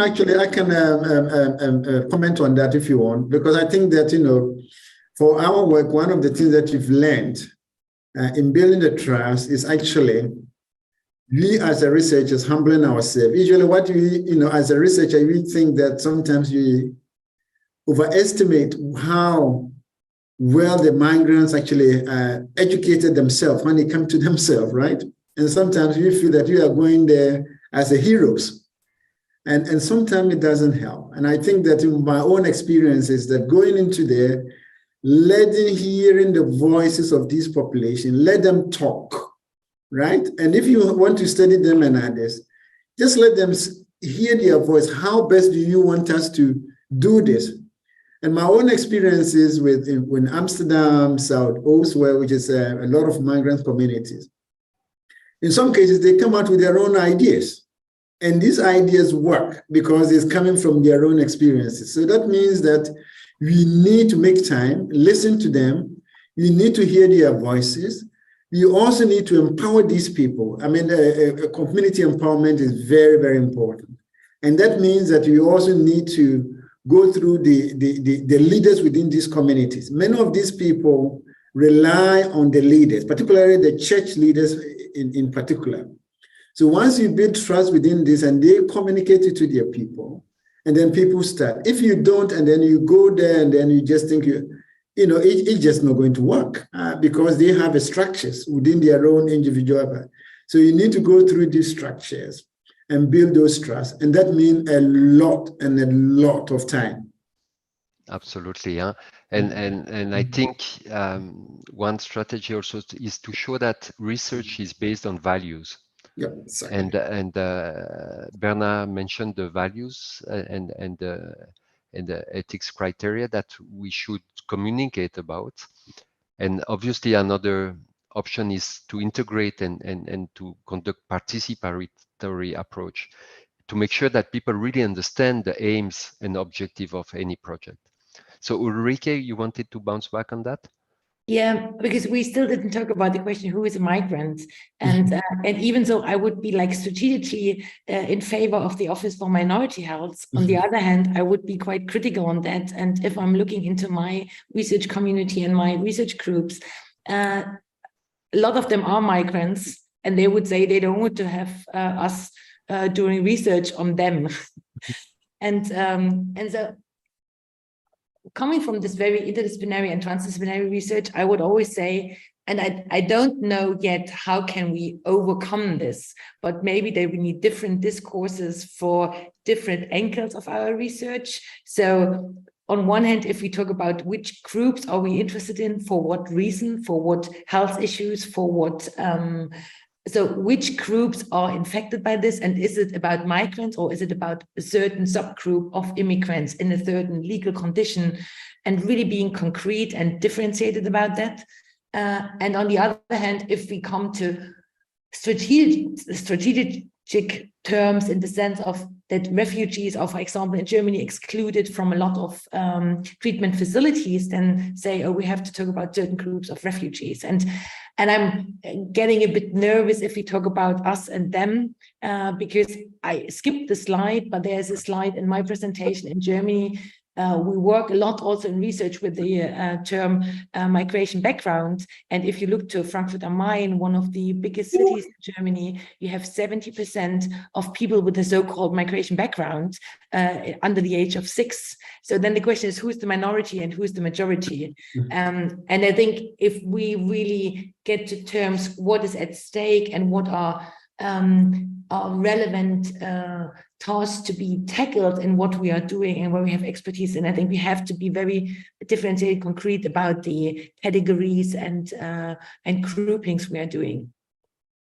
Thank you. Nora, you wanted to, and then Afona will have the word. But Nora, please. Yes, thank you. I want to add a bit of a critical perspective, like a little bit in the same line as Ulrike. I do agree with many of the things that have been said before, that we need to build trust, that this is really important, and we need to invest the resources and language interpretation. At the same time, I want to caution a little bit against, us kind of reinforcing the same, as Ulrike said, us versus them kind of dichotomies, and also this kind of narrative that migrants are terribly problematic and we need extra things for them. I think maybe we need to reflect on whether it's actually,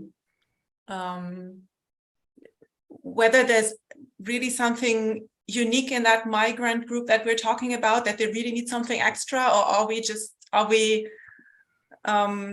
are we making assumptions? And in the end, it's like in Ulrike's example, we're thinking that all these people are terribly traumatized and they need special treatment for that, but maybe they just want the same as everybody, which is decent access to services, or to, just having a, decent life. So I just want to, caution that we kind of reinforce this kind of putting people aside and depicting them as something that is, that needs this extra, because sometimes it may be, but sometimes it may be also very problematic to do that. Thank you for the comment. Afona, welcome. Good afternoon. Do you hear me? Yes, good. Yeah, we can hear you. Very good, thank you. I really thank Ivis for organizing, and your team this interesting talks, and the speakers, very great talk. We have learned a lot of things. I just want to make quick comments regarding this building trust, which is very important core elements for migration. So, Afona, I'm afraid the sound is not very clear. Would you think that you may come closer to your microphone, or maybe use the headphones? I don't know.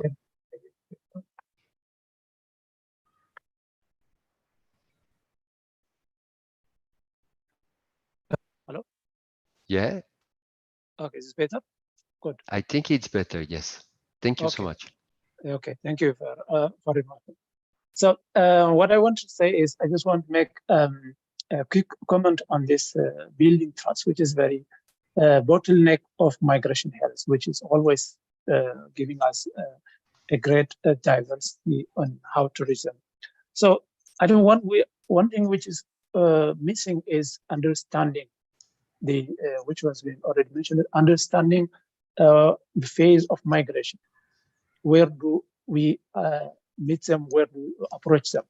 So in the first phase, when just they arrive, and most of their research has been done during this time, which is not convenient for them because they have other priorities. Their priorities is not their health.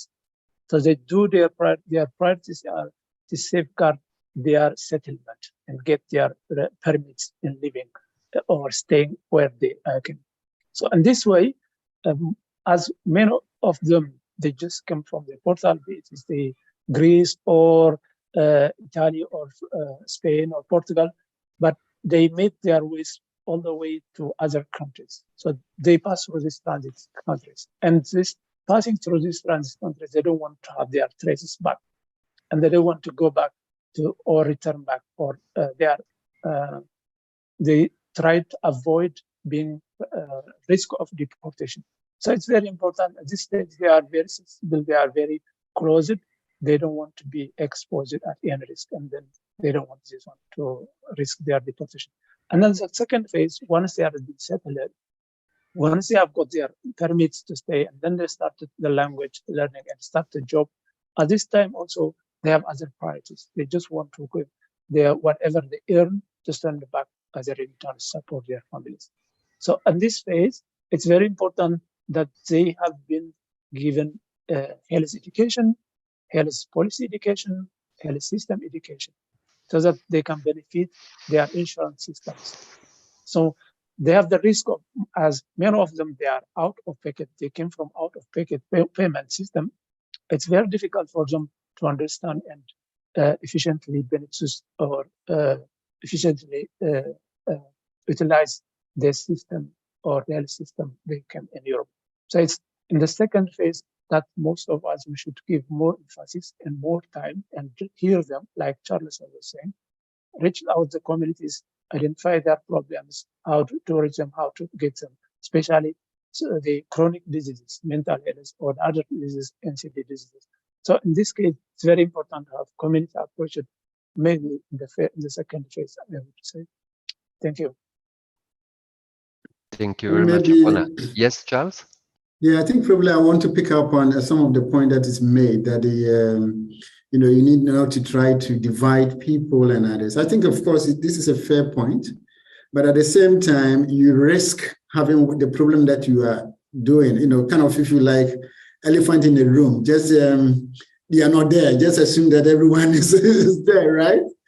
But I think if you go that way, that is from my personal viewpoint, I think that is something that needs to be reflected on a bit more, because, the society knows that the migrants are there, right? So you cannot assume that, everyone should assume that, there is no differences. And you know that the health differences are also there. And I think that's where it becomes very, very important that we look at the differences and see where you can fill the gap.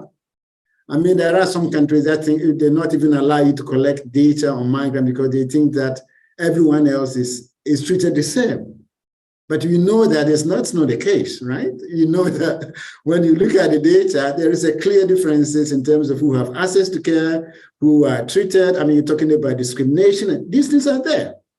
So by assuming that everyone else is okay, you're all okay, you should not, overlook at the differences and everything. I think if you do that, you risk, sort of the idea of elephant in the room. You all know it's there, but you don't want to talk about it, right? So I think that we should probably discuss this and do that. And the point of the minority health, actually, the minority health is not, I'm not saying that you should see, but the point I'm making here is that if you go to every country, I don't know your country, it seems like diversity and others is now very, very important. It stops when you are looking for grants and money to actually do some work among these communities. And this is very, very tough. And I think that the model that the United States has adopted, where they have, NIH have one center, minority, ensuring that the resources are given to these people so that people can apply to do this type of work. I think that, from my view, I think that will make life a bit easier for those people that are doing it. Because if you are applying for with the same group of people with, migrant health, usually majority of people don't see it as as sexy enough, right? So in the end, you're going to work so hard, and then you still get a lot of comments, and then you have no resources to do the work. So I think that, by doing that, you can facilitate some of the work that you are doing, and also give the governments a clear, if you like, guideline. They need to put these resources into this population. So that is the point I was making. Thank you. Excellent. So maybe the last word from Nora. Oh no, because your hand was over. I'm not. Okay. I'm not sure Okay, if so, I can offer the last word. I just wanted to respond because the quickly last to word, Charles. the last but... word will be provided by Stephen Matlin. But I thought your hand was. Yeah, I had my hand raised. open because I wanted to respond so to maybe a Charles. last comment, and then we'll okay. hand over to Stephen, Professor Matlin, who will provide his conclusion and summary of the great discussion.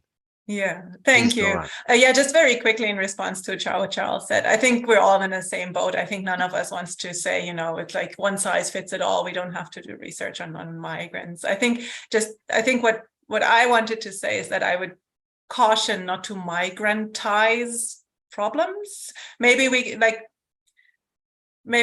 I would rather offer an intersectional perspective that, sometimes you may see disadvantages and some of them or challenges in research, and some of them are definitely related to the fact that somebody has migrated from one place to another, but there may be many other aspects that intersect with that and that may compound problems, or that may, create additional or other challenges or also advantages. So I just want to caution to kind of reinforce this kind of putting migrants apart from everybody else and then kind of blaming challenges and problems on the fact that they're migrants.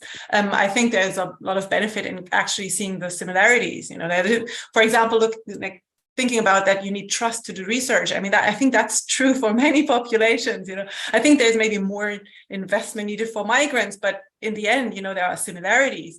Or if you make health system more accessible for diverse populations, not only the migrants who do benefit from that, many populations will benefit from that. So I think there's very often a benefit to seeing the similarities and the joint opportunities, actually.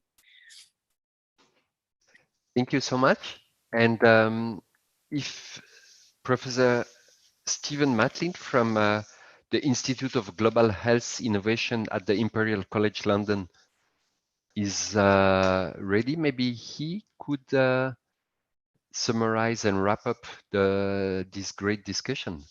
Please, Stephen.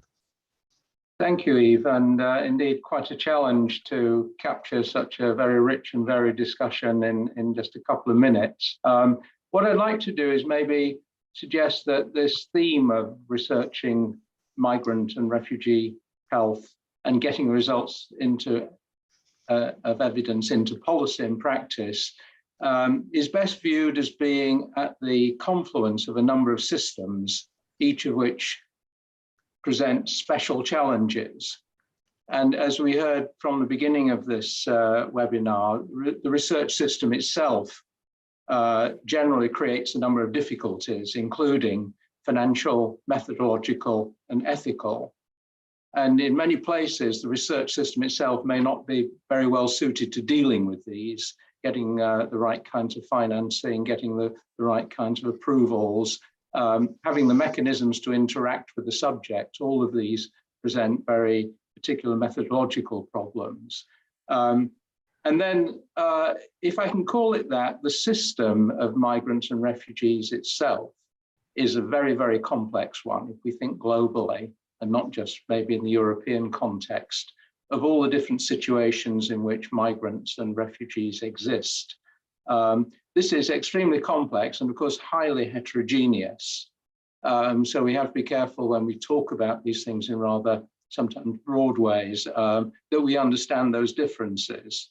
And we do understand that the health of migrants and refugees is the result of a very large and complex range of factors. These include the biology of the individual and a whole range of determinants, including economic, environmental, social, and political determinants. And moreover, And very, very importantly, migration itself is understood to be a determinant of the health of the people who migrate, with the lived experience of each person before, during, and after their movements along the migratory pathway, playing extremely important roles. And we heard some examples and some focus today on some of these issues, and whether we're discussing migrants in the process of moving or migrants immediately on arrival or later on and when they've settled in or not settled in. All of these are different situations.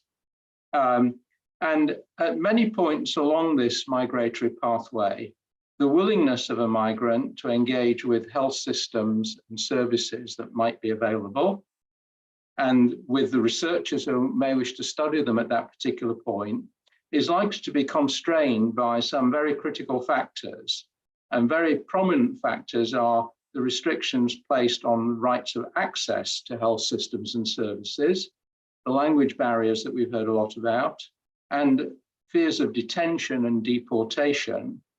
And cross-cutting across all of those is the issue of trust, and whether there is trust and how that's built.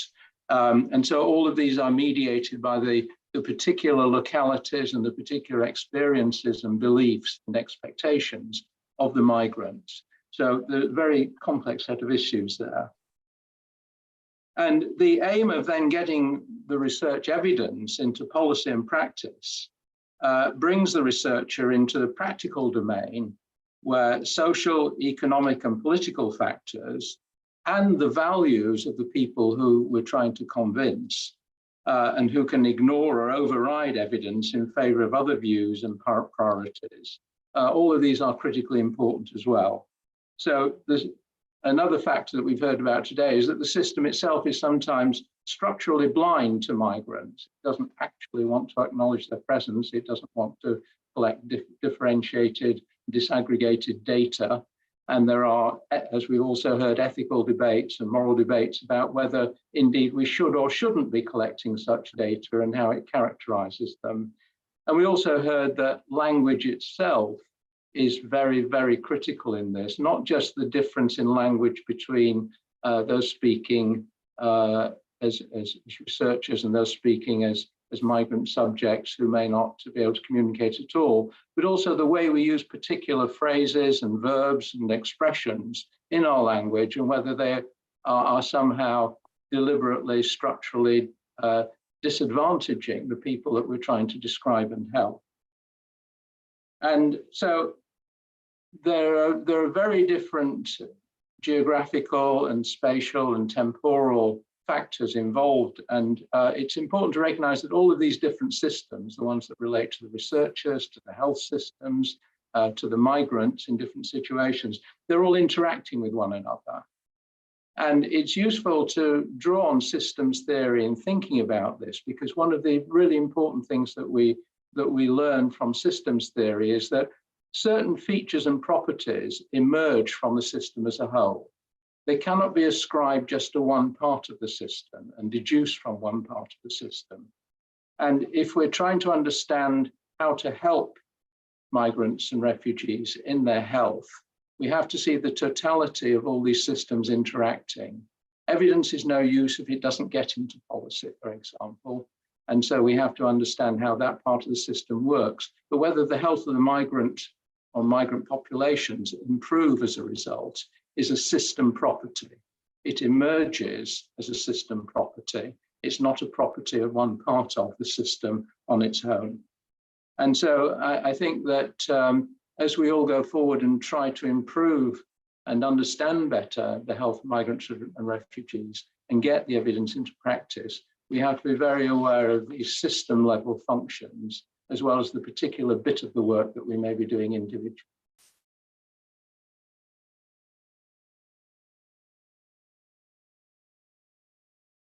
Sorry, I think you're muted, Eve. You're muted.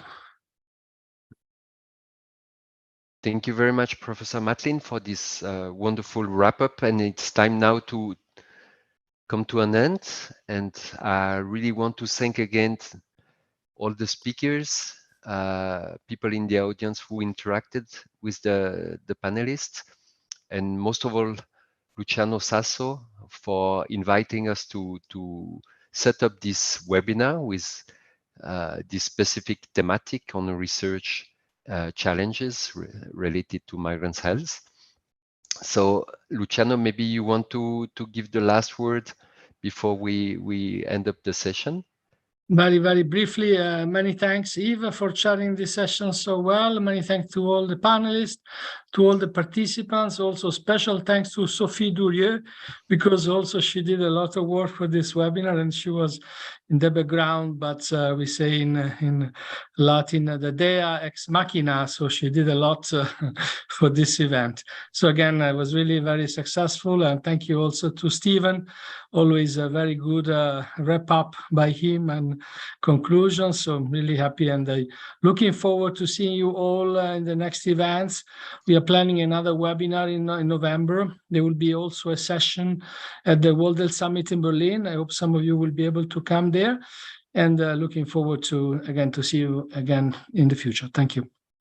Thank you. Bye. Thank you. Thank you so much. Thank you. Bye bye. Bye, colleagues. Bye, everybody. Bye bye.